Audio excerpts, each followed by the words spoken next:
सहारनपुर में राजकुमार भाटी का भव्य स्वागत। पीडीए चौपाल पर प्रशासन पर निशाना।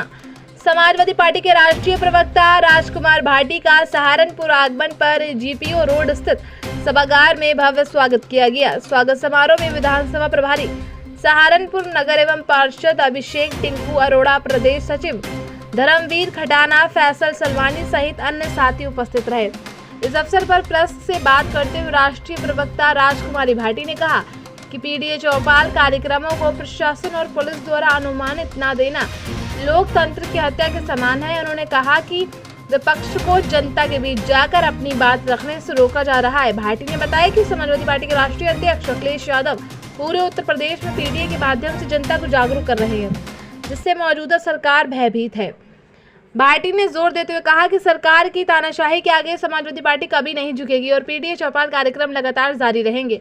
उन्होंने कहा कि सरकार जनता को उनके वास्तविक मुद्दों से भटका रही है, जबकि समाजवादी पार्टी जनता के हितों को प्राथमिकता देती है। देखिए पूरी रिपोर्ट संवाददाता बिलाल खान के साथ।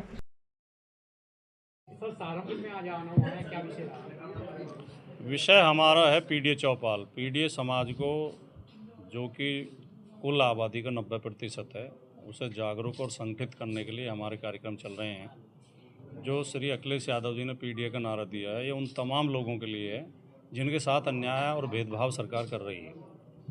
ये किसी भी जाति के वो लोग जो पीड़ित हैं, दुखी हैं, अपमानित हैं, वो सब पीडीए का हिस्सा हैं। मुख्य तौर पर पिछड़ा, दलित, अल्पसंख्यक तो है ही है, आदिवासी, आधी आबादी है ही है, लेकिन जो अन्य जातियों के लोगों को भी हक नहीं मिले हैं, वो भी सब पीडीए का हिस्सा है। सरकार ने क्यों पाबंदी लगाई है?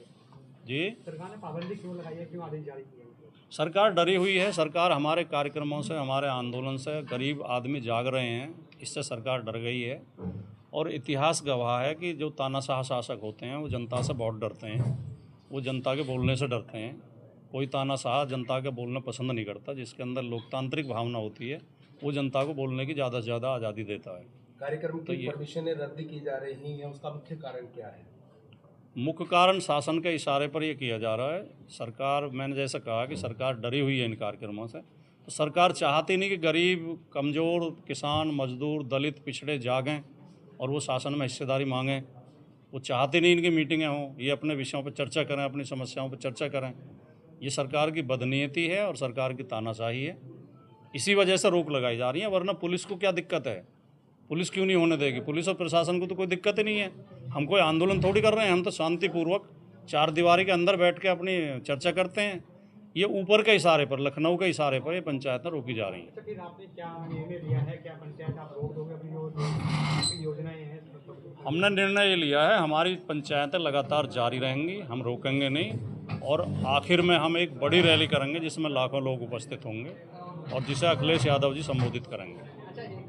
सांसद प्रदीप चौधरी ने इकरा हसन को लेकर चरित्र को लेकर, इस पर क्या कहना है आपका? इकरा हसन एक बहुत ही सुशिक्षित, बहुत ही शालीन, बहुत ही सभ्य और मिलनसार और सबका सम्मान करने वाली सांसद हैं और लोकप्रिय सांसद हैं। ये उनके खिलाफ जिस तरह के अपशब्दों का प्रयोग किया गया है, मुझे लगता है इन लोगों के अंदर इंसानियत नाम की चीज़ नहीं है। एक बेटी के लिए ऐसे शब्दों का प्रयोग अगर कोई कर सकता है तो उसकी बुद्धि के ऊपर तरस ही खाया जा सकता है। बाकी तो जवाब वही देंगे जो शब्द प्रयोग कर रहे हैं। जीएसटी को लेकर सरकार अपना प्रचार कर रही है। आखिर जीएसटी किसने लगाया था और प्रचार किस बात का है? नहीं, सवाल ये है कि एक बार एक आदमी की जेब कट गई बस में। कंडक्टर ने कहा टिकट लो, तो वो रोने लगा, मेरी तो जेब कट गई। कंडक्टर ने कहा मुझे कोई मतलब नहीं है, पैसे दो, टिकट लो। तो एक आदमी ने कहा भैया हम दे रहे हैं 50 रुपये, इसका टिकट हम ले रहे हैं यार। तो सब पूरी बस ने ताली बजाई कि यार कितना दयालु आदमी है, लेकिन जेब उसी ने काटी थी। तो ये सरकार कर रही है, 20,000 की जेब काट के 50 रुपये पे ताली पिटवा रही है जनता से। जीएसटी के नाम पे सरकार ने बड़े षड्यंत्र किए हैं, बड़ी लुटाई की है, लोगों की ठगी की है और अभी भी सरकार की बदनीयती है उसमें। जीएसटी स्लैब इस तरह बनाए गए हैं कि उससे छोटे उद्योग बर्बाद हो जाएंगे और बड़े उद्योगपतियों को फ़ायदा होगा। बिहार के अंदर चुनाव है, चल रहा है, उसको कैसे देखते हैं आप लोग? कैसे देखिए बिहार में हम फिजिकली तो सक्रिय नहीं है वहाँ, हम अपना उत्तर प्रदेश देखते हैं, लेकिन जो वहाँ के समाचार आ रहे हैं और जो वहाँ की मीडिया में खबरें आ रही हैं उससे लगता है कि वहाँ परिवर्तन का मन जनता बना चुकी है और इसीलिए डरे हुए थे, इसीलिए SIR को लेकर आए और इसी तरह तरह से डिस्टर्ब कर रहे हैं चुनाव को। लेकिन जनता जब जागरूक हो जाती है तो तानाशाही चल नहीं पाती है। बिहार में सरकार इस बार बदलेगी।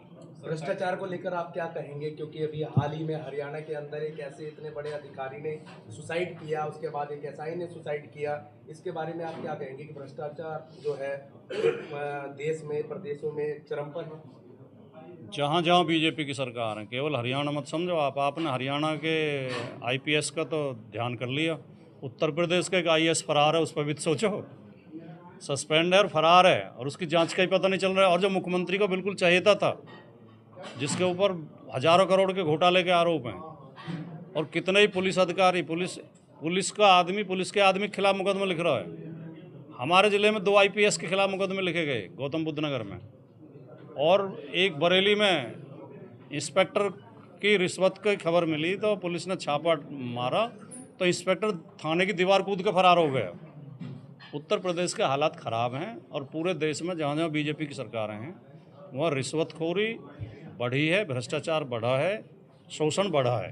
बसपा में सुप्रीमो मायावती ने रैली की, कहा था समाजवादी पहले पीढ़ी के लिए नहीं किया, पीढ़ी का नारा पीट रही है, ढोल पीट रही है, इस पर क्या कहना है आपका? बहन जी बहुत सम्मानित नेता हैं, मैं व्यक्तिगत तौर पर उनका बहुत सम्मान करता हूँ और हमारे ज़िले की हैं इसलिए ख़ास तौर से। लेकिन आजकल बहन जी के कार्यक्रम बीजेपी दफ्तर से तय होकर आते हैं, उनके भाषण भी वहीं टाइप होते हैं, बहन जी केवल पढ़ देती हैं। आजकल बीजेपी तय कर रही है कि बहन जी को क्या बोलना है और क्या नहीं बोलना है।